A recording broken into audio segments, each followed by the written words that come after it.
ஒரு ஏழை ஒருவன் துறவியை பார்க்க சென்றான். குருவே, நான் பெரும் ஏழை. என்னிடம் என் உயிரை தவிர வேற எந்த சொத்தும் இல்லை. நான் ஒரு நல்ல வசதியுடன் வாழ வழி சொல்லுங்கள் என்று கேட்டான்.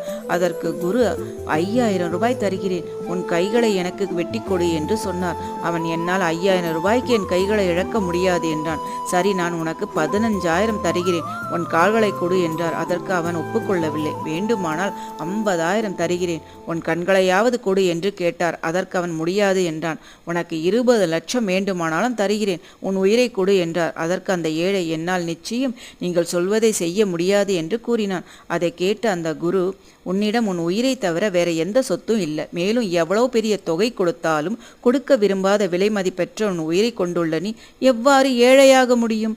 ஆகவே உழைத்து வாழ்க்கையில் முன்னேறு என்று கூறினார். விலை மதிப்பில்லாத நம் தன்னம்பிக்கை ஒன்று போதும் வாழ்வை ஜெயிக்க.